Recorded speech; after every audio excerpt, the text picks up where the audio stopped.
안녕하세요. 한나TV 한나입니다. 오늘은 바로 3월 15일 화이트데이입니다. 그래서 화이트데이여서 화이트데이 특집으로 도대체 화이트데이는 언제부터 생겨난 것이고 왜 화이트데이 때 사탕을 주는 거지? 근데 솔직히 저는 어렸을 때부터 좀 불만이었어요. 나는 초콜릿이 더 좋거든요. 초콜릿이 더 좋은데 왜 여자가 남자한테 초콜릿 주고 남자는 여자한테 사탕 주는 걸까? 그래서 좀 다소 억울해서 항상 남자친구들한테 나는 초콜릿이 좋다, 초콜릿으로 줘라 이렇게 어필했던 기억이 나요.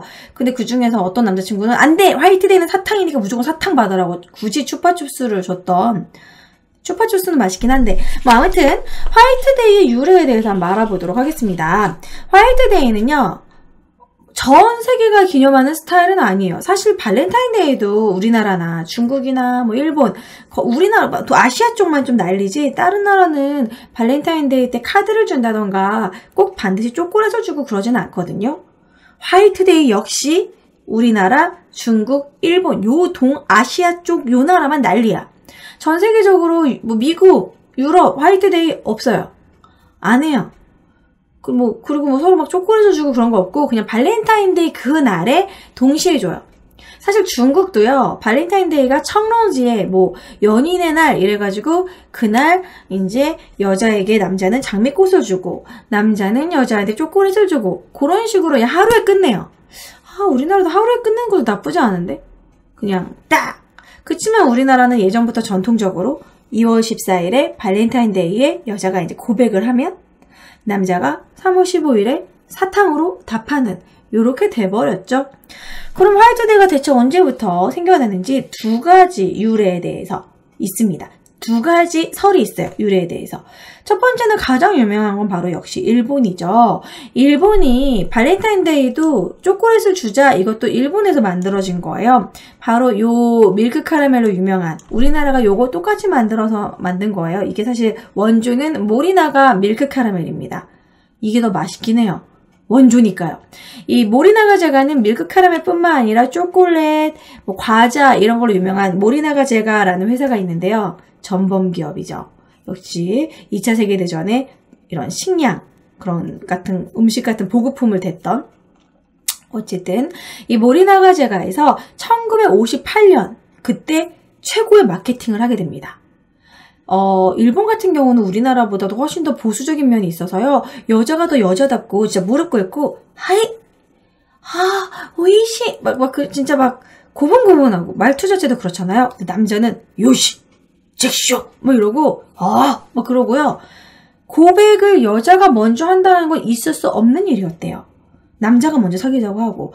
근데 모리나가 제가가 파격적으로 2월 14일은 성 발렌타인의 날이니까 사랑의 날이니까 발렌타인데이에 2월 14일에 이번엔 여자가 남자에게 초콜릿으로 사랑을 고백하세요.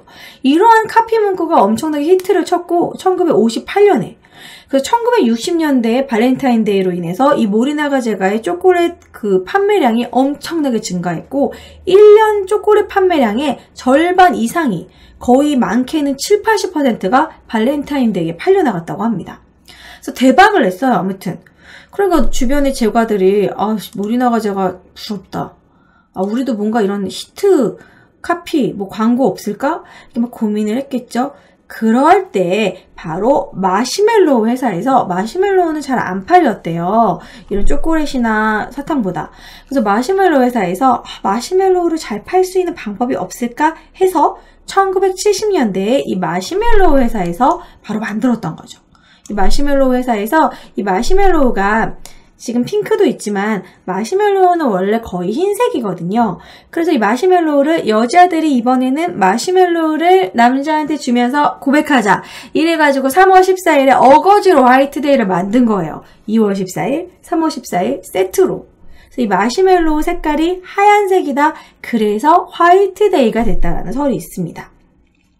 그러면 원래 화이트데이에는 뜬금 마시멜로우를 줬다라는 거네요. 우리는 주로 사탕이라고 생각하고 있었잖아요. 그래서 원래 1970년, 80년대까지는 마시멜로우를 주는 거였어요. 그랬더니 또 대박이 났어요. 그 주변에 있는 사탕 판매자들이 또 부러운 거야. 얄미워. 마시멜로 사실 별로 평상시에 먹지도 않고 사람들은 사탕을 흔히 먹잖아. 그래서 얘네들이 사탕 협동조합을 만들게 됩니다. 그래서 1970년대 후반에 사탕 협동조합을 전국적으로 만들어서 우리도 사탕을 팔아보자 이래가지고 대대적인 마케팅을 해보자. 그래서 2년 동안 준비를 해서요. 1980년 3월 14일에 사탕을 선물하는 화이트데이 막 이런 식으로 해서 막 그런 화이트데이 위원회까지 만들고 대대적인 마케팅을 했대요. 그래서 그때부터 마케팅을 공격적으로 했기 때문에 화이트데이 하면 사탕이 돼버렸던 겁니다. 원래 마시멜로우였는데 역시 마케팅의 힘이라고 할 수 있겠죠? 그러니까 결국 화이트데이는 발렌타인데이도 사실 마찬가지지만 이제 일단 그 제과 회사의 상술에서 시작됐다라고 할 수 있습니다. 이것이 첫 번째 설이고요. 아마 우리나라에 받아들여지게 된 건 이 첫 번째 설이 가장 유력하지 않나 싶어요. 두 번째는 뜬금 러시아. 러시아에 하바로브스크라는 되게 추운 지방이 있었다고 합니다. 하바로브스크는 오우츠크의 옆에 있는 도시인데요. 엄청 춥대요.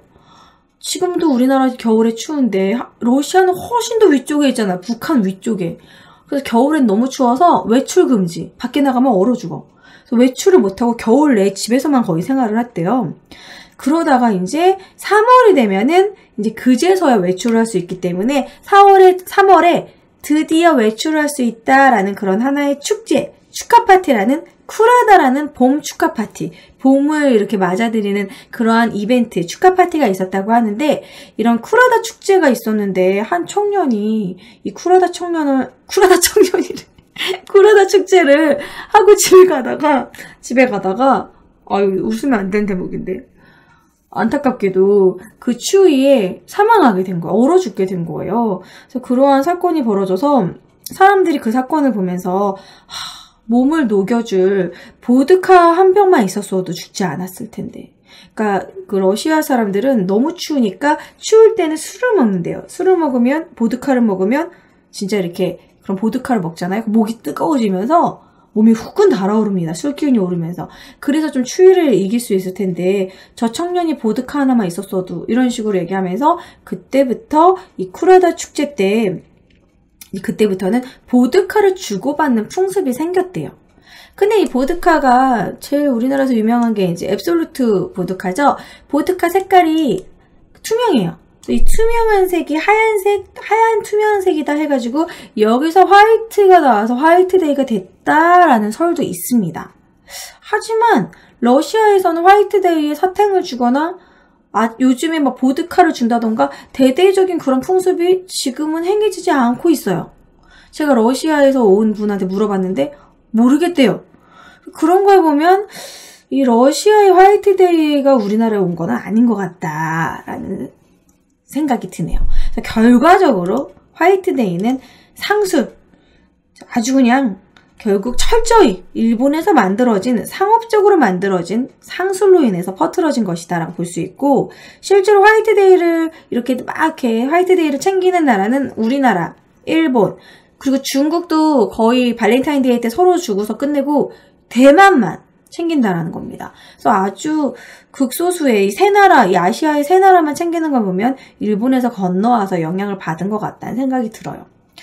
그런데 또 화이트데이를 안 챙기자니 발렌타인데이 때 여자가 남자한테 초콜릿을 줬는데 여자도 받아야 될 거 아니에요. 기브 앤 테이크인데. 그래서 아마 화이트데이가 계속 이제 그 명맥을 이어가고 있지 않나. 삐지거든요, 여자도. 그래서 우리나라 같은 경우에는 이제 발렌타인데이 때 평소에 이제 학생 때 많이 그러죠. 좋아했던 남학생들,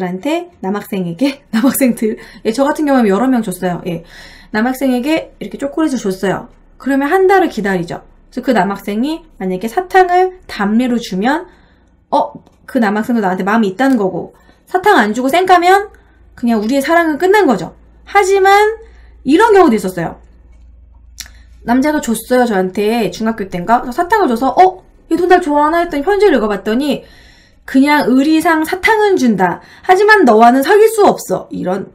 그런 기도 하거든요. 그래서 울면서 사탕 먹었던 기억이 나는데 아무튼 그런 식으로 이렇게 좀 담례해주는 그런 식으로 화이트데이 때 주는 것 같고, 연인 사이에서도 이제 초콜릿을 여자친구가 주니까 남자친구가 이제 그냥 이미 사귀고 있지만 담례해주는 식으로 사탕을 주는데, 요즘에는 점점 추세가 리서치 조사를 보니까요, 실제로 화이트데이 때 사탕보다는 실제로 실용적인 선물을 많이 주는 추세라고 합니다.